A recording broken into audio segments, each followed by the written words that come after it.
Hey, this is Adam with Jackson Egg Company, and I wanted to give a general view of how a poultry barn is set up, and just we are tearing down some barns here in Bloomfield that then we can repurpose. But these are old broiler barns, and anyways, it'll be a pretty good example of how chicken barns are set up and what's kind of going on inside of them.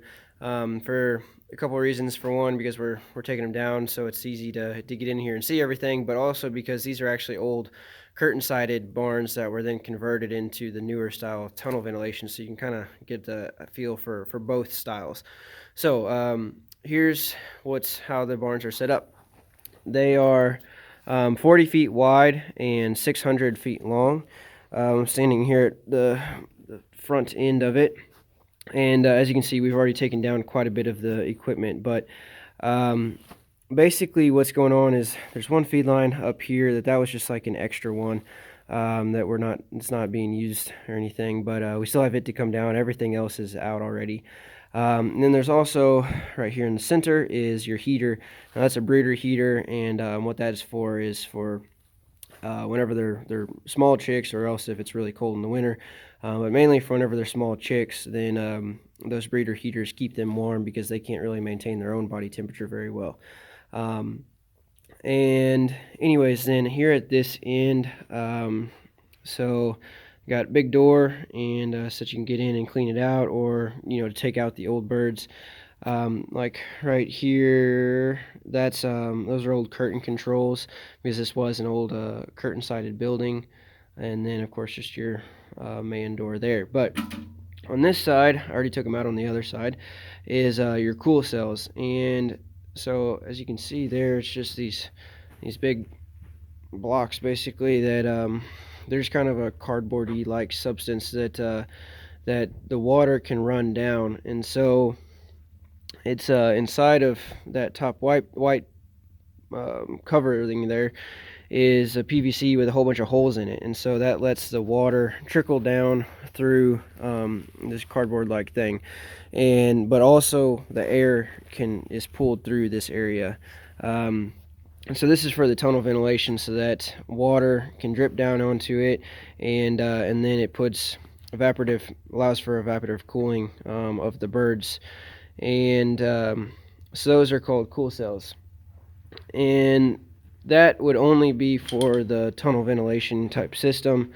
Whenever the barn was converted, originally it was the curtain sided, and here's where we already took it out. So you can see like the water goes down to the bottom of that, and then it'll just like recirculate back through and continue the process to add water and evaporative cooling into the barn. So as we walk down then, so what this barn had, and fairly typical, is to have one feed line down the middle here, and then these two that are still laying on the ground are water lines. And so you've got that on both sides. So it had in total 2 feed lines and 4 water lines down the length of the barn. It's split up though into like halves. So the front half had the front half had 2 feed lines, and then the back half had 2 feed lines, kind of thing. But so then the next thing to see is like how we took this all out, is because this is an old curtain-sided building. So so how it would have been originally with the curtains is this here was solid, and then this open area was where the curtains were. And we already took out the curtains and then just kind of ripped down the chicken wire that was there. But how they converted them then is like this. It's the same thing, we just haven't taken it down. But you can see this this whole top section right here, that's all a bunch of chicken wire that they just sprayed spray foam insulation over top of, and so that's how they seal them up. Then the other aspect is right over here. You can see this block. The fan was removed, the shutters are still there, but there should be a fan right here, and that would have been with the curtain-sided part. So whenever it's curtain-sided, if there wasn't too much wind, then they'd try to add to it by they have these fans on the side to just like blow some air across. But there's no fans on this side. But then again, in the conversion, what you see is these deals right here. So those are extra air inlets. So yes, the majority of the air comes in at those cool cells, but you also want to get good movement throughout the whole barn, so they add in these air inlets, and those would be on little actuators that were timed with the fans. Whenever the fans kicked on, then those would open up. And just like that piece of paper right there, that just helps the air get pulled all the way into the middle, and so that's what that's for. So those things would have been added whenever they made the conversion to a tunnel ventilation type system. So we go down the barn. Already passed it, but the feed line still lower than would have been in the middle. Right here on the ends, you've got the pulleys right there, or right here in the middle is what I meant to say. These are the pulleys for the water lines, so that's where you raise and lower them. Plus, this barn had a lot of its controls here. Right there's a fair amount of water controls. And then they've also got a lot of controls in their little outbuilding right here in the middle, although they've been removed already. And then you also, pretty typical, is you've got the big feed bins here in the middle. And so what's going on there is this feed line would be what fills up the hoppers. So it goes inside the barn. And then there's a motor right up there.